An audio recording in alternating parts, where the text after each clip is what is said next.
이 창세기 42장에서는 이제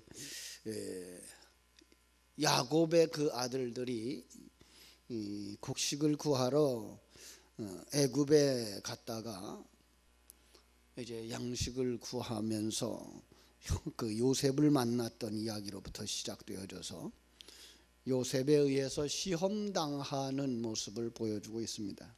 여기 시험이라고 하는 것은 그들을 넘어지게 하는 시험이 아니라 그들이 얼마나 성숙되었나라고 하는 시험이죠. 왜냐하면 아들들을 향한 시험이기 때문에 그렇습니다.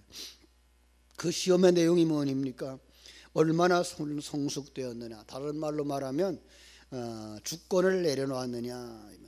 나의 주권, 자기가 주인됨, 자기가 판단자됨을 내려놓았는가. 하나님의 주권을 얼마나 인정하는가라고 하는 이야기입니다. 그래서 18절에서 너희는 이렇게 하면 너희들의 생명이 보존되리라 라고 약속을 하죠. 사흘 만에 요셉이 그들에게 이르되 나는 하나님을 경외하노니 너희는 이같이 하여 생명을 보존하라. 이 확실한 약속을 줍니다. 그리고서 요구하는 것이 무엇입니까? 20절 21절에서 요구하는 것이 막내를 데려가라. 무슨 의미가 있을까요? 야곱에게 있어서 의지했던 그 아들들 그를 다 데려오라라고 하는 이야기가 되는 것입니다. 그렇죠? 마치 아브라함을 시험할 때 내 아들 이삭을 번제로 바쳐라라고 했던 것과 같은 거죠. 그러니까 아들이라고 하는 건 어떤 면에서 자기 자신이에요. 자기예요. 자기의 모든 것이고 자기의 다시 다른 걸로 설명하고 있는 형체인 것을 알 수가 있어요. 그래서 아들을 데려오라라고 하는 말은 내 자신을 내려놓으라, 내 자신을 드려라, 자기를 부인해라라고 하는 요구와 같은 것입니다. 어느 만큼까지 자기 부인하면 된다고요? 하나도 남기지 아니하고, 그러니까 아들을 하나도 남기지 않고 다 내놓을 수 있을 정도까지, 그냥 털끝만큼도 자기의 자존심, 자기의 주권 의존하지 말고 다 내려놓으라라고 요구하는 것임을 알 수가 있죠. 그렇습니다. 요한복음 15장에 가면은 우리에게서 열매를 맺지 못하게 하는 가지는 다 모아서 불에 던져 사르니라 라고 하는 말씀을 볼 때에도 열매를 맺지 못하게 하는 것들, 우리 속에 있는 옛사람의 찌꺼기들, 사단의 속성들 하나도 남기지 말고 다 태워버려라, 성령의 불로, 이렇게 말씀하는 것과 같은 것이고요. 고린도전서 3장 12절로 15절에도 바로 불로 태우고 시험하여 하나도 남기지 않는다, 이렇게 말씀하고 있는 거예요. 이게 하나님의 계획이에요. 하나님이 자기 백성을 구원하는데 바로 이 자기 주권을 내려놓는 일을 요구하고 계시다라고 하는 것을 알 수가 있겠습니다. 그렇습니다. 그러면 이제 우선 맛보기로 주겠다. 19절이죠. 너희가 확실한 자들이면 너희 형제 중 한 사람만 그 옥에 갇히게 하고 너희는 곡식을 가지고 가서 너희 집안의 굶주림을 구하라. 언약을 주는 거예요. 그러면 이제 그들 속에서 어떤 일이 일어나느냐, 이게 이제 21절부터 22절 속에서 보는 거예요. 그들 속에 회개가 일어나는 거예요. 야, 우리가 그래서 그랬구나, 우리가 예수를 십자가에 못 박았구나, 이런 얘기죠. 그죠?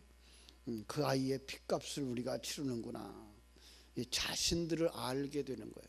양식을 먹으면서 우리가 알게 되는 게 뭐예요? 나는 죄인이구나, 나는 허물과 많은 죄인이구나, 하나님을 떠난 패역한 자구나, 하나님의 나라의 반역자구나 라고 하는 이러한 형편인 것을 우리가 알 수가 있겠죠. 그죠? 로마서 3장 10절은 의인은 없나니 하나도 없다라고 말하고 있고, 로마서 3장 23절은 우리 모두가 다 죄인이다 라고 말하고 있는 거예요. 물론 성경 속에는 죄의 삭선 사망이라고 이렇게 말하고 있는 거죠. 그렇습니다. 자, 이제 그들을 완전하게 결박하는데 그게 이제 한 사람을 결박해서 루벤을 결박해서 묶어두는 것이고 진리의 양식을 주는 것이죠. 그죠? 이게 바로 도망치지 못하게 만들어 놓으시는 하나님인 것을 볼 수가 있어요. 도망치지도 못하게 하고 진리의 양식을 먹여주어서 그들을 변화시키는 하나님의 일하심이다라는 것 우리가 알 수가 있어요. 그죠? 그래서 돌아가는 길에 그들은 무엇을 발견합니까? 양식 속에, 양식 자루 속에 돈이 그대로 있어요. 성경 속에서요, 양식을 구하라 그럴 때 뭐라 그래요? 값없이 돈 없이 양식을 사라 라고 하는 이사야서 55장의 말씀이 시행되는 거죠. 그렇죠. 양식값을 안 받아요. 무슨 말이에요? 하나님이 은혜로 주시는 거예요. 그죠? 그들은 오히려 그런 일로 말미암아서 어떻게 이런 일이 일어났는가라고 그들은 근심하게 됩니다. 이제 29절부터 38절에 보면 이제 야곱에게 그들이 소식을 전합니다. 야, 양식이 있어요. 거기에 양식이 있어요. 양식이 풍족하더라고요.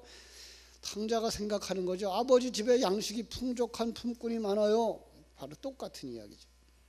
바로 그런 것들을 통해서 우리가 하나님의 나라에 있는 양식, 하나님의 나라에 있는 양식, 우리가 그것을 기억해낼 수 있어야 될 거예요. 그리고 그 돈, 이 양식은 돈으로 산 것이 아니에요. 돌려줬어요. 다 돌려줬어요. 양식을 가져가는 대가 뭐예요? 돈이 아니에요. 하나님의 양식을 받아놓고서는 그것을 무엇으로 갚을까? 그것은 돈으로가 아니에요. 우리의 생명을 요구하고 있는 것 알 수가 있습니다.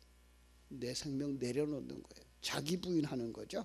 그렇습니다. 베냐민까지 데려오라는 거예요. 그런데 36절로 38절 야곱이 그 마지막 것, 내 생명, 내 자존심 내려놓고 싶지 않아요. 심지어 시므온을 잃어도 베냐민까지는 잃고 싶지 않다라고 얘기하는 거죠. 이게 옛사람이죠. 세상 것 놓아버리면 큰일 날 것 같다라는 생각을 가지고 있는 거예요. 그렇죠? 무엇이 진정한 양식인지 아는 사람은 어떻게 하죠? 그거 내려놔야 돼요. 그거 내려놔야 돼요. 그리고 그거 보내야 돼요. 형제들처럼 이제 권하게 되는 것입니다. 그래야만 뭐예요? 베냐민까지 내려놓아야만 아들을 얻어요. 12아들을 얻어요. 자기를 부인해야, 완전히 옛사람을 벗어버려야 아들로 완성되어지는 것이다 라는 것 생각할 수가 있습니다. 여러분, 우리는요 어느 과정까지 왔습니까? 신앙생활을 하는 맛보기 정도를 맛보고 있나요? 아니면 이 마지막 것까지 내려놓아야 하나 말아야 되나 하는 갈등의 과정이 있나요? 바로 그것은 우리를 새롭게 완성시키고자 하는 하나님의 계획이라고 하는 것 우리가 깊이 깨달아 알 때 우리는 하나님 앞에서 정말 자기를 부인하는 하나님의 사람으로 완성되어져 갈 줄로 믿습니다. 오늘 하루도 이렇게 구정 명절을 통해서 우리가 또 다른 시험을 당하게 되는데 그 속에서 우리는 내가 얼마나 성숙한 사람인가를 이렇게 증명할 수 있는 좋은 기회가 되게 하시고 또 하나님의 주권을 인정하는 그런 아름답고 복된 기회가 되게 하시고 그렇게 해서 우리에게 주신 하나님의 약속을 확실하게 증거함으로 내 자녀들을, 내 형제들을 주님께로 이끌어갈 수 있는, 양식이 풍족한 것으로 이끌어갈 수 있는 우리 주님의 귀한 자녀들, 예수님의 형제들 되어지기를 주님의 이름으로 축원합니다. 기도하겠습니다. 하나님 우리 아버지, 하나님의 크신 은혜와 사랑을 감사하고 감사합니다. 하나님의 사랑하심을 입은 귀한 자녀들의 삶, 그것은 바로 시험을 당하는 삶이라고 하는 것입니다.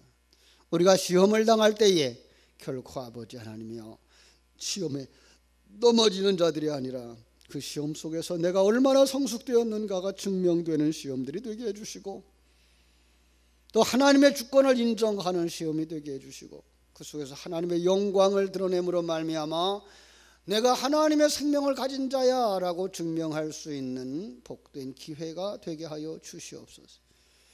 우리 속에 남아있는 우리의 옛사람까지도 완전히 벗어버리고 주님 앞에 더 가까이 나아갈 수 있는 그리고 생명의 양식을 더 많이 구할 수 있는 하나님의 사람들이 다 되게 하여 주시옵소서. 마지막 순간에 야곱처럼 아니 이것만은 안 돼라고 하고 있는 것 없는지 자신을 살펴보게 해주고 이것까지도 내려놓을 수 있는 하나님의 사람들이 다 되게 하셔서 하나님의 아들로 천국을 상급으로 상속받을 수 있는 하나님의 자녀들이 다 되게 하여 주시옵소서. 오늘 하루의 삶도 주님께 부탁드립니다. 일마다 때마다 하나님의 영광이 드러나게 하여 주시옵소서. 예수님의 거룩하신 이름으로 기도하옵나이다. 아멘. 하늘